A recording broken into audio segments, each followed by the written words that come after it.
Di sudut jalan yang ramai di kota Depok, terdapat gerobak soto Betawi milik Pak Rojali. Setiap pagi, ia mempersiapkan semua bahan dengan penuh ketekunan. Aroma bumbu rempah yang menggoda membuat banyak orang berhenti dan mencicipi kelezatan sotonya.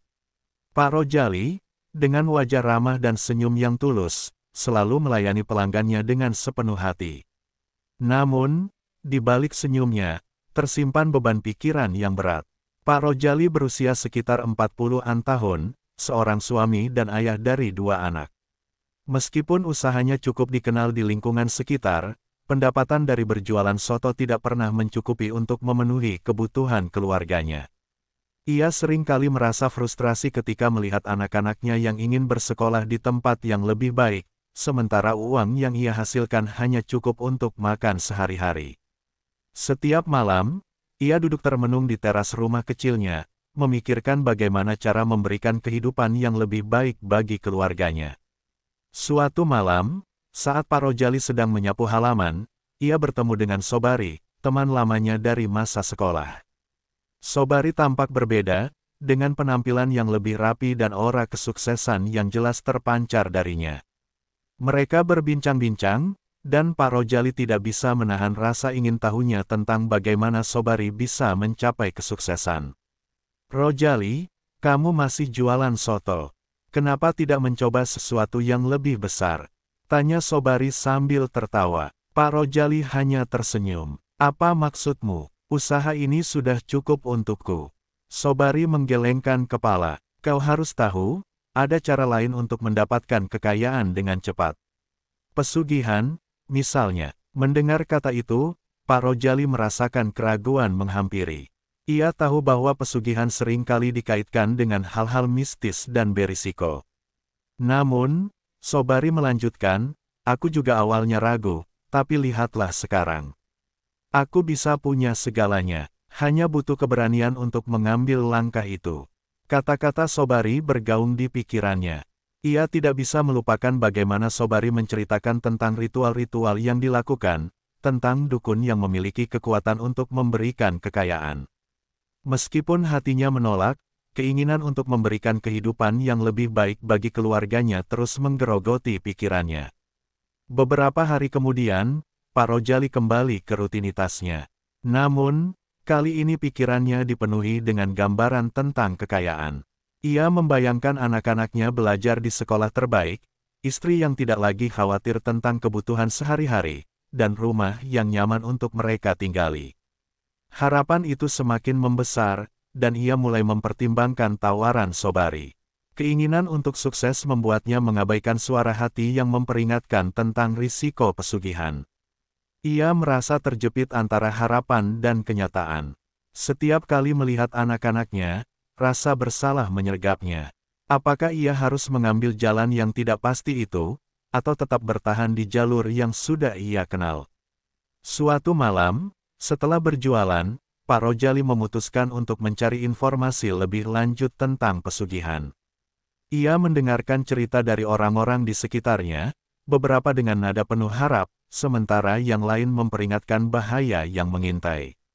Ia merasa bingung dan terombang-ambing antara keinginan untuk mendapatkan kekayaan dan rasa takut akan konsekuensi yang mungkin muncul. Di dalam hatinya, Pak Rojali tahu bahwa keputusan yang akan diambil dapat mengubah hidupnya selamanya. Namun, saat ia menatap wajah anak-anaknya yang ceria, harapan akan masa depan yang lebih baik perlahan-lahan mengalahkan keraguannya. Dengan tekad yang membara, ia mulai mencari cara untuk melangkah ke dunia yang baru, dunia pesugihan yang penuh misteri dan risiko. Setelah pertemuannya dengan Sobari, pikiran Pak Rojali tidak pernah lepas dari ide pesugihan. Meskipun rasa ragu dan ketakutan menyelimuti hatinya, keinginan untuk memberikan kehidupan yang lebih baik bagi keluarganya semakin menguat. Ia mulai melakukan pencarian informasi tentang pesugihan, mencari tahu bagaimana cara melakukannya dan apa saja yang diperlukan.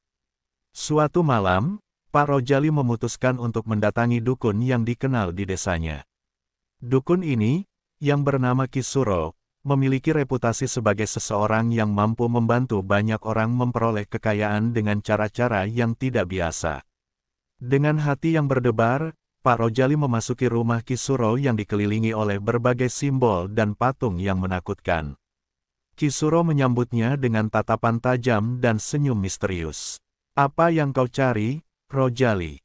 tanyanya, langsung menembus jiwanya dengan tatapan yang membuatnya merasa terintimidasi. Pak Rojali menjelaskan niatnya. "Saya ingin mendapatkan kekayaan untuk keluarga saya." Sobari berkata, "Anda bisa membantu saya." Kisuro mengangguk, mendengarkan dengan seksama. "Pesugihan bukanlah hal sepele. Ini memerlukan pengorbanan dan komitmen. Apakah kau siap untuk membayar harga yang harus dibayar?" Rasa takut melanda hati Pak Rojali, tetapi ia menegaskan, "Saya siap melakukan apapun demi keluarga saya." Dukun itu kemudian mulai menjelaskan syarat-syarat yang harus dipenuhi. Setiap ritual pesugihan memerlukan tumbal. Tanpa itu, kekayaan yang kau inginkan tidak akan datang.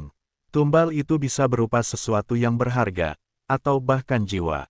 Kau harus memikirkan dengan matang. Mendengar kata jiwa, Pak Rojali merasakan getaran di seluruh tubuhnya. Namun, ia tidak bisa membiarkan keraguan menghentikannya. Dalam pikirannya, apapun demi kesejahteraan keluarganya adalah hal yang pantas. Kisuro memberikan instruksi tentang ritual yang harus dilakukan. Ia menyarankan agar Pak Rojali melakukan persembahan pada malam bulan purnama. Persembahan itu termasuk sesaji berupa makanan, bunga, dan dupa, serta harus diiringi dengan mantra tertentu yang diajarkan oleh Kisuro. Semua itu harus dilakukan dengan penuh keyakinan dan ketulusan. Ketika pulang, hati Pak Rojali dipenuhi dengan perasaan campur aduk. Ia merasa semakin dekat dengan kekayaan, tetapi juga semakin terjebak dalam dunia yang tidak ia kenal. Setiap langkah menuju ritual semakin menambah beban di hatinya. Malam bulan purnama tiba. Dengan perasaan gugup, Pak Rojali menyiapkan semua sesaji sesuai dengan instruksi Kisuro. Ia mencari tempat yang sepi di pinggir hutan, tempat di mana ia bisa melakukan ritual tanpa gangguan. Di sana, ia menata sesaji dan menyalakan dupa, menghirup aroma yang menyegarkan dan menenangkan. Dengan suara bergetar, Pak Rojali mulai melafalkan mantra yang diajarkan. Suaranya teredam oleh suara malam yang sunyi.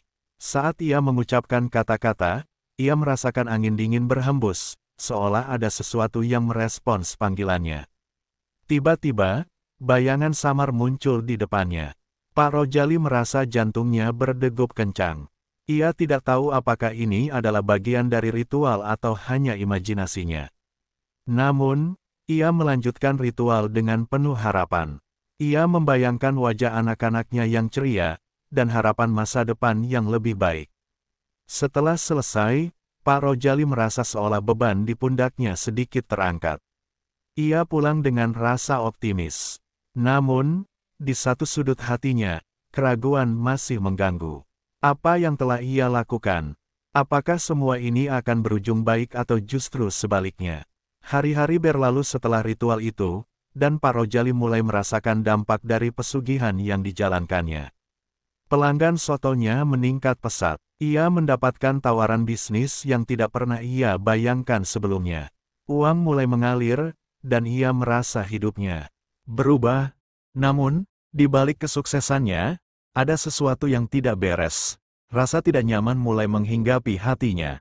Ia sering terbangun di tengah malam, merasa ada yang mengawasinya. Suara-suara aneh terkadang terdengar, membuatnya merasa terjebak dalam kegelapan yang tidak bisa ia pahami. Dengan setiap langkah menuju kekayaan, Pak Rojali semakin terjerat dalam dunia pesugihan yang penuh misteri dan bahaya. Ia tahu bahwa setiap keputusan yang diambil memiliki konsekuensi, tetapi harapan akan masa depan yang lebih baik terus mendorongnya untuk melangkah lebih jauh. Dalam perjalanan ini, ia harus menghadapi pertarungan antara harapan dan ketakutan, antara keinginan dan moralitas.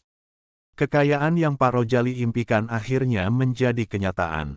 Dalam waktu singkat, usahanya berjualan soto Betawi mengalami lonjakan yang luar biasa. Pelanggan berbondong-bondong datang, dan gerobak sotonya selalu dipenuhi orang-orang yang ingin menikmati masakannya. Kehidupan yang selama ini ia impikan kini berada dalam genggamannya. Namun, di balik semua itu, kebahagiaan yang dirasakan mulai terasa tidak utuh. Setelah berhasil mendapatkan pesanan dalam jumlah besar, Pak Rojali memutuskan untuk memperluas usaha. Ia menyewa tempat yang lebih besar untuk membuka warung soto, lengkap dengan kursi dan meja yang nyaman. Istrinya, Bu Rojali, tampak sangat senang melihat perubahan ini. Mereka mulai membeli peralatan masak yang lebih baik dan mempekerjakan beberapa karyawan untuk membantu mengelola warung baru tersebut. Hari-hari berlalu, dan hidup Pak Rojali menjadi lebih glamor. Ia bisa membeli pakaian baru, mobil bekas yang layak, dan bahkan membawa keluarganya makan di restoran. Anak-anaknya bersekolah di tempat yang lebih baik, dan istri Pak Rojali tampak lebih bahagia dari sebelumnya. Namun, di dalam hati Pak Rojali, ada sesuatu yang terus mengganggu. Malam-malamnya dipenuhi dengan mimpi buruk. Ia sering terbangun dengan keringat dingin, merasakan kehadiran sosok yang tidak terlihat. Suara-suara aneh menggema di telinganya, seolah mengingatkannya akan ritual yang telah ia lakukan. Ia mulai meragukan pilihan yang telah diambilnya. Meskipun kekayaan datang, beban moral yang tak terucapkan semakin menumpuk. Pak Rojali sering mengingat kembali peringatan Ki Suro tentang tumbal. Ia belum pernah memenuhi persyaratan itu, dan di dalam pikirannya, selalu ada rasa cemas tentang apa yang mungkin terjadi jika ia tidak melakukannya. Suatu malam, saat ia sedang duduk sendiri di teras, suara dari dalam rumahnya memanggilnya, memecah keheningan malam. Ia merasa seolah ada sesuatu yang memanggilnya untuk kembali ke tempat ritual. Ketika hari-hari berlalu, Pak Rojali mulai kehilangan kontak dengan teman-teman lamanya. Ia merasa terasing dari dunia yang dulu ia kenal, terjebak dalam kesuksesan yang menjauhkan dirinya dari akar kehidupannya. Teman-teman yang dulunya bersamanya berjuang kini tampak seperti bayangan yang samar. Mereka tidak lagi mengunjungi warungnya, dan ia mulai merasa kesepian meskipun dikelilingi oleh banyak orang. Suatu malam, saat sedang membersihkan warung setelah tutup, Pak Rojali melihat bayangan di sudut ruangan. Ia berusaha mengabaikannya, tetapi bayangan itu semakin jelas.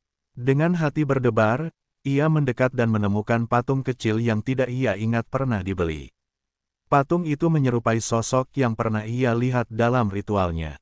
Kekhawatiran mulai menyelimuti pikirannya. Ia merasa seolah ada sesuatu yang mengawasi setiap langkahnya.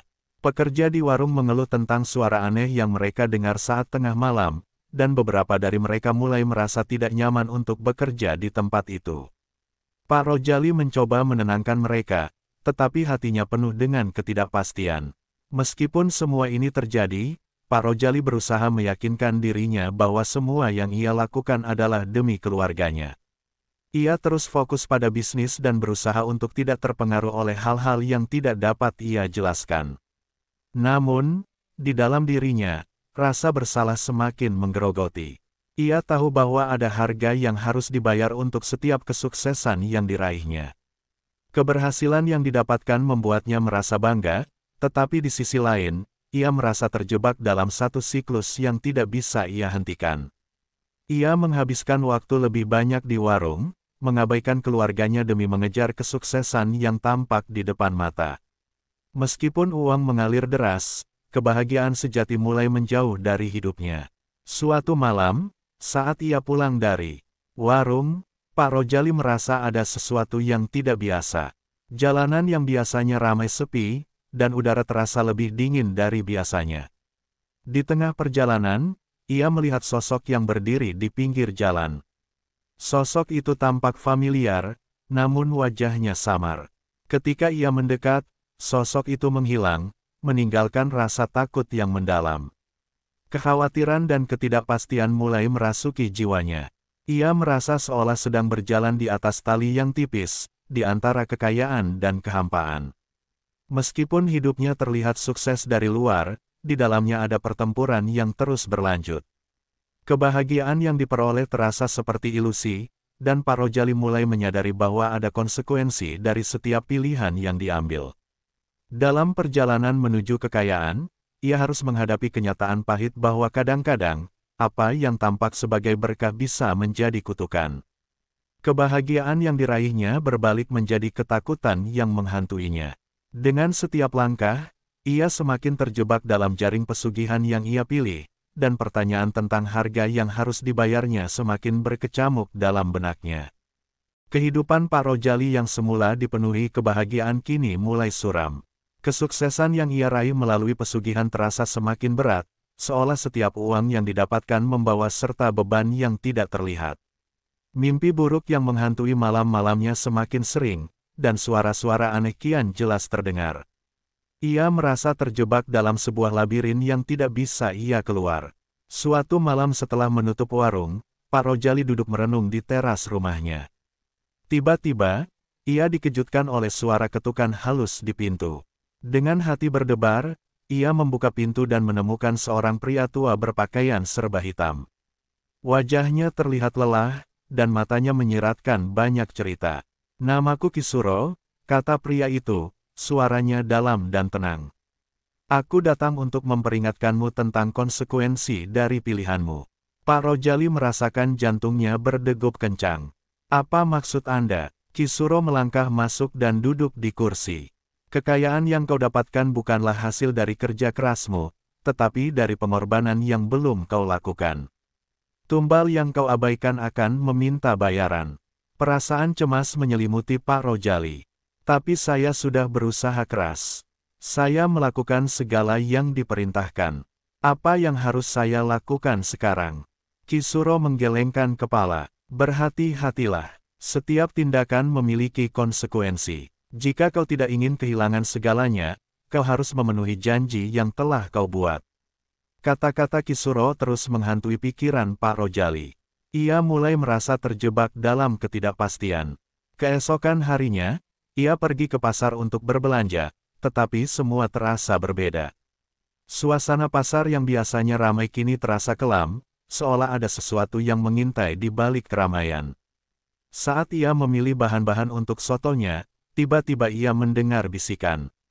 "Rojali, Rojali." Suara itu mengalun lembut, tetapi juga menyeramkan.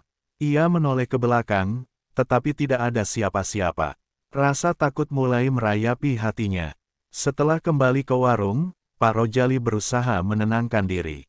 Namun, malam harinya, saat ia tertidur, ia kembali bermimpi buruk. Dalam mimpinya, ia melihat sosok-sosok mengerikan yang menuntutnya untuk memenuhi tumbal yang belum dipenuhi. Mereka menyeretnya ke dalam kegelapan, dan ia merasa tidak bisa melarikan diri. Ketika terbangun, keringat dingin mengucur di dahinya. Ia merasa ada sesuatu yang salah. Rasa bersalah dan ketakutan menggerogoti jiwanya.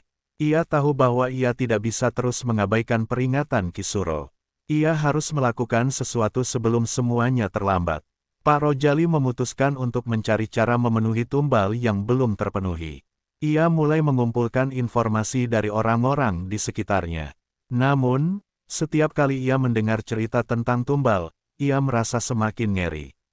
Beberapa orang mengorbankan hewan, sementara yang lain bahkan berbicara tentang pengorbanan yang lebih besar.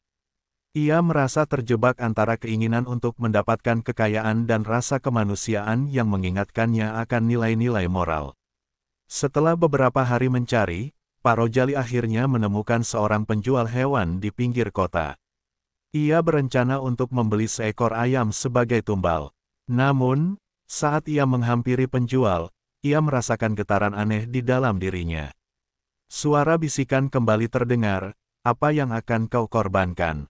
Pak Rojali menggigil. Ia merasa ada yang mengawasi setiap langkahnya. Dengan penuh ketakutan, ia membeli ayam itu dan membawanya pulang. Dalam hati, ia berdoa agar ini bisa menjadi jalan keluar dari semua ketakutan dan rasa bersalah yang menghantuinya. Malam itu, ia kembali ke tempat ritual di pinggir hutan. Dengan hati berdebar, ia menyiapkan sesaji dan melepaskan ayam tersebut sesuai dengan instruksi Kisuro. Saat ia melafalkan mantra, angin tiba-tiba berhembus kencang, seolah mengabulkan panggilannya. Namun, saat ayam tersebut disembelih, Pak Rojali merasakan sesuatu yang aneh. Darah yang mengalir terasa seperti mengalir ke dalam jiwanya. Ia merasa terhubung dengan sesuatu yang lebih besar dan lebih menakutkan dari yang pernah ia bayangkan. Saat itu, ia menyadari bahwa pengorbanan ini bukanlah solusi, melainkan awal dari sebuah perjalanan yang lebih gelap. Setelah ritual selesai, Pak Rojali pulang dengan perasaan campur aduk. Ia merasa sedikit lega, tetapi ketakutan masih membayangi. Di malam-malam berikutnya, mimpi buruknya tidak kunjung reda. Ia semakin merasa terasing dari keluarganya, terutama saat anak-anaknya mulai merasa aneh dengan perubahan sikapnya. 1 minggu kemudian, Pak Rojali kembali ke warung. Ia melihat wajah-wajah pelanggan yang familiar, tetapi semuanya terasa berbeda. Mereka tampak menjauh darinya, seolah merasakan aura gelap yang mengelilinginya.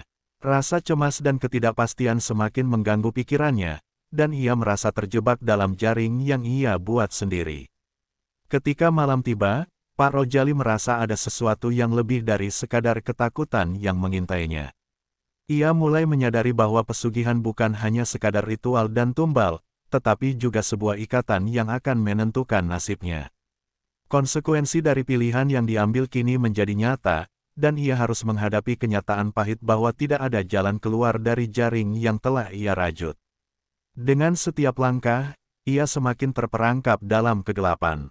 Kesedihan dan penyesalan menggerogoti jiwanya, dan ia mulai menyadari bahwa kebahagiaan yang pernah ia miliki adalah ilusi yang akan menghilang.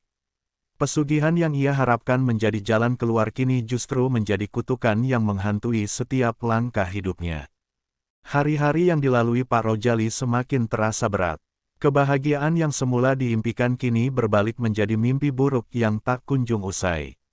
Meskipun ia berhasil mendapatkan kekayaan, kehidupan yang dikelilingi oleh ketidakpastian dan ketakutan membuatnya merasa terasing dari orang-orang yang dicintainya. Setiap malam, bayangan-bayangan mengerikan menghantuinya, dan suara-suara aneh semakin sering terdengar, menyiksa pikirannya. Suatu malam, saat ia terjaga dari mimpi buruknya, Pak Rojali mendengar jeritan halus dari arah kamar anak-anaknya. Ia bergegas menuju pintu dan mendapati anak-anaknya sedang terbangun, ketakutan. Wajah mereka pucat, dan mereka berbisik tentang sosok misterius yang mereka lihat di sudut ruangan. "Papa, ada yang melihat kami dari jendela," kata anak sulungnya, menggenggam tangan adiknya erat-erat.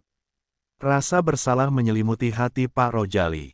Ia tahu bahwa ketakutan anak-anaknya adalah akibat dari pilihannya untuk melakukan pesugihan. Ia merasa terjebak dalam lingkaran setan yang tak bisa ia putuskan. Dalam dirinya, ia berusaha menenangkan mereka, tetapi hatinya penuh dengan keraguan. Keesokan harinya, Pak Rojali pergi ke warung seperti biasa, tetapi suasana hati dan pikirannya tidak tenang. Ia merasa seolah semua orang di sekitarnya mengetahui apa yang telah ia lakukan.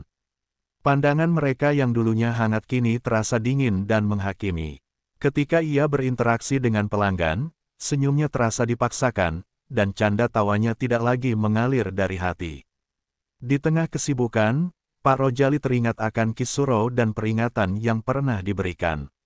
Ia merasa perlu untuk mencari dukun itu lagi, berharap bisa menemukan jalan keluar dari masalah yang semakin rumit. Meskipun ia takut, harapan akan penjelasan dan solusi membuatnya melangkah ke arah rumah Kisuro. Saat tiba, Kisuro sedang duduk di beranda, memandang jauh ke arah hutan. Ketika melihat Pak Rojali, dukun itu mengangkat wajahnya dengan tatapan serius. "Kau kembali, Rojali. Apa yang kau rasakan sekarang?"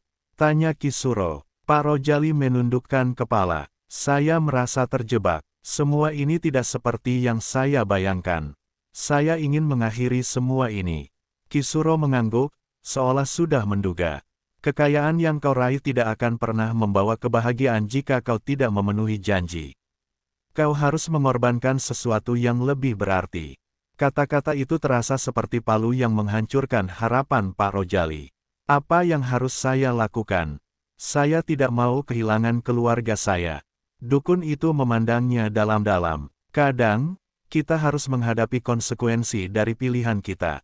Tumbal yang kau abaikan akan terus menghantuimu hingga kau menepati janji." Kembali ke rumah, Pak Rojali merasa semakin tertekan. Ia duduk sendirian di teras, merenungkan semua yang telah terjadi.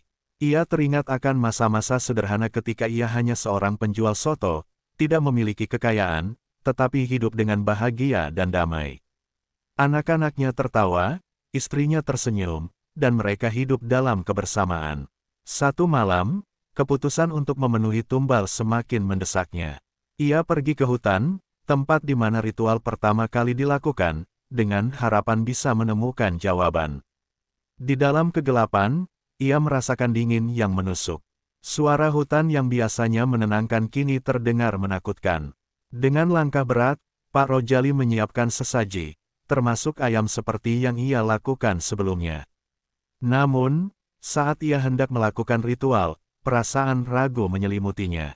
Ia mulai bertanya-tanya, apa pengorbanan ini akan membawa kelegaan, atau justru memperburuk segalanya. Dalam hati, ia merasakan ketakutan yang mendalam. Ia ingat wajah anak-anaknya, bagaimana mereka melihatnya dengan harapan dan cinta. Ia tidak ingin kehilangan mereka. Namun, tekanan dari janjinya dan bayangan yang menghantuinya membuatnya merasa terjebak. Dengan air mata mengalir di pipinya, Pak Rojali berdoa, meminta petunjuk tentang apa yang seharusnya ia lakukan. Ia menginginkan kelegaan, tetapi tidak ingin kehilangan segalanya. Dalam keheningan malam, suara bisikan kembali terdengar, kau harus memilih. Mendengar itu, ia merasa seolah terjepit antara dua dunia. Di satu sisi, ia menginginkan kebahagiaan untuk keluarganya, tetapi di sisi lain, ia terjebak dalam kesepian dan ketakutan. Dalam kegelapan malam, Pak Rojali menyadari bahwa tidak ada jalan keluar yang mudah. Setiap pilihan memiliki konsekuensi. Keesokan harinya, saat ia pulang, Pak Rojali menemukan rumahnya kosong. Istrinya dan anak-anaknya pergi tanpa memberitahunya. Rasa panik melanda. Ia mencari mereka kemana-mana, tetapi tidak menemukan jejak. Rasa bersalah mulai mencekam, dan ia merasa seolah kehilangan semua yang berharga dalam hidupnya. Ia kembali ke tempat ritual dengan harapan menemukan jawaban. Namun, saat ia tiba, hutan terasa lebih gelap dari sebelumnya. Suara-suara aneh semakin keras, seolah mengingatkannya akan janji yang belum terpenuhi. Dalam keputusasaan, Pak Rojali berteriak, meminta maaf atas segala yang telah ia lakukan. Namun, tidak ada yang menjawab. Hanya kesunyian yang menyelimuti. Pak Rojali merasa seperti terjebak dalam kegelapan yang tak berujung, meratapi pilihan-pilihan yang telah membawanya ke titik ini. Ia menyadari bahwa kebahagiaan yang pernah ia miliki kini hanyalah kenangan pahit yang tak bisa diulang. Dalam keheningan malam itu, Pak Rojali berjanji pada dirinya sendiri untuk mencari keluarganya dan meminta maaf. Ia tahu bahwa perjalanan ini tidak akan mudah, tetapi ia harus berjuang. Penyesalan yang mendalam telah mengajarinya bahwa kekayaan tidak sebanding dengan kebahagiaan yang tulus. Dengan air mata di pipinya, Pak Rojali melangkah keluar dari hutan, bertekad untuk memperbaiki kesalahan yang telah dibuat. Ia tahu bahwa perjalanan menuju penebusan akan panjang dan sulit, tetapi ia tidak akan berhenti mencari keluarganya dan berusaha untuk mendapatkan kembali kehidupan yang telah hilang. Dalam hatinya, ia berharap untuk menemukan kembali kebahagiaan yang pernah ia miliki, meskipun kini terasa semakin jauh.